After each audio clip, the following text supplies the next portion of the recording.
Welcome to episode 5 of renovating an abandoned warehouse. Here at Lemon Fresh UK, we've had 4 videos that's preceded this, and they are definitely worth a look. You'll see what it was like when we got given the keys to what it's like now. And don't forget to keep following us, give us a like and subscribe, because then you'll find out what the end result's going to look like in about a month's time. So without further ado, we've got loads to get through. We've got security, alarm, CCTV, we've got painting, framework, plastering, and much more. So grab yourself a cuppa and enjoy vlog 5. So we finally now have the racking installed into Unit 1 of Nelson House. Now Unit 2 is still a work in progress. They're still ripping out in there, they're still ripping and dismantling everything out of there. But last week we finally had the racking installed. This involved the team from Big Doug coming in, and they had to manually put the racking together. They had every single piece, one by one, having to bolt them together. They're very experienced, they do this on a daily basis, but they did drive a hell of a long way to come down and get it all put together properly. Now, in terms of the racking itself, in order to have this attached to the floor, they had to manually bring in each section, put it up, clip it all together. So you may notice under each of the stands there are little spacers. Some have got more than others. That's because of the state of this floor. It is a 40-year-old abandoned warehouse. It isn't a level floor, and that is a big problem. So what they've done is they've put the spacers underneath to raise the racking up in points to make sure that the layer above is properly level. They've done this through laser leveling, through various tools they've got. Once it's level, they then drill down into the concrete floor. This was a bit of a worry in episode 1. You might remember Mike telling us about the floor. Turns out the floor is absolutely fine. It was a little bit soft, but absolutely fine and passed all regulations. So it's been drilled in. They then whack these bolts into the hole, and then they zip them up tight with like a nut gun, and then that's it. They're all solid and secure. I mean, this ain't going anywhere, which is great. The fun part for us was having to move all the stuff around. So what we ended up doing, we allowed them to work on the left section first. We moved all the pallets over to the right, and then as they came across with the racking, we started loading the stuff into the racking to clear the space so they could complete the rest of the warehouse. It was a good challenge, it was a good bit of fun. I never ever want to move that many pallets again in one day, but hey ho. One thing you might notice that's different to our old warehouse are these, what I call shin pads. They are here to protect the racking from impact. Obviously we've got pallet stackers, we've got forklifts going around, and as much as I do trust all my employees not to drive recklessly, accidents do happen, and I'd rather them not break the racking, in which could potentially topple the racking and make a whole new YouTube video, which I don't want to go viral. This is unnecessary evil. So these ain't that expensive. They're about 50 quid a pop, but realistically they protect the racking from heavy impact, and will more than likely break the machine before it breaks the racking.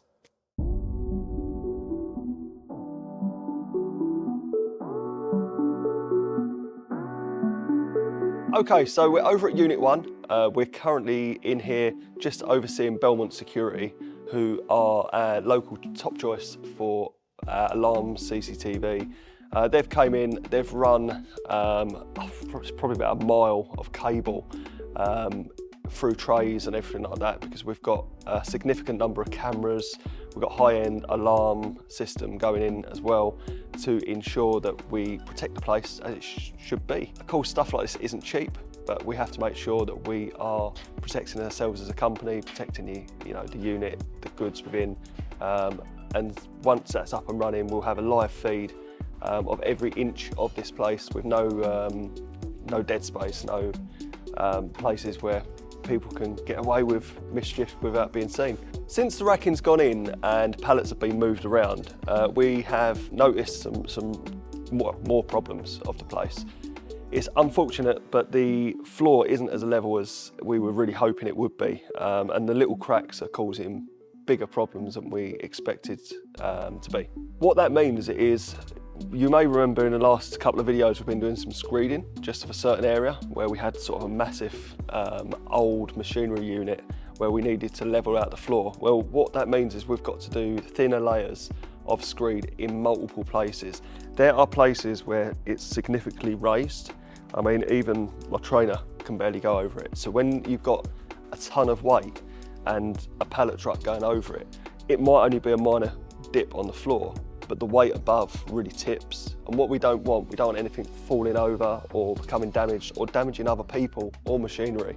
So it's really important that we get the screed out and level out the floor in the worst areas of this warehouse. Let me show you some examples. Okay, so this is a really good example of some of the issues we've seen. Now everything's in place. This floor here, there must be at least 10 mil difference in that crack alone. I mean, in this crack here, my finger to there, I mean, you're generally looking about 20 mil, 30 mil. The thing about these cracks and these lumps is when the forklift wheel goes over, it will unbalance the load. Now, like I said, on the floor, it's all right. When you're going over a car, you don't notice potholes that much, but you do notice the big potholes. Now imagine you're balancing something up high and you hit one of those holes. Due to the triangle of how, you know, dynamics and physics work, the stuff that's up the top will, when you've got a tilt that big on the floor, the tilt becomes that big up top.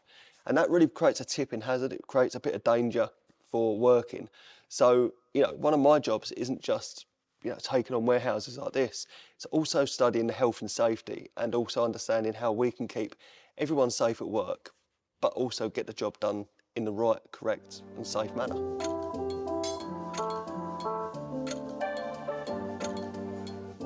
So we are in one of the rooms over in Unit 2 of Nelson House. Now this is going to be the packing room.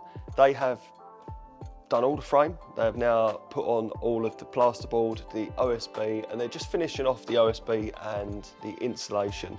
And by the end of today, they're going to have it all taped and ready to go, ready for the plaster to be put on the walls to smooth it all out in preparation for painting. So this room is coming along. Obviously, it's not going to be as dark as this. The electric first fix is all in. The electrician's coming back, I believe, end of the week, maybe early next week, to connect up all the power and get lighting in here. We're going to have spotlights all in here, so by the time it all gets flicked on, you're going to have no lighting issues at all. We're going to sort the floor out as a last job ourselves. And this room is going to end up being a shop in East Tilbury, so customers can just come down and peruse and browse and buy any Spanish cleaning products that they would like to.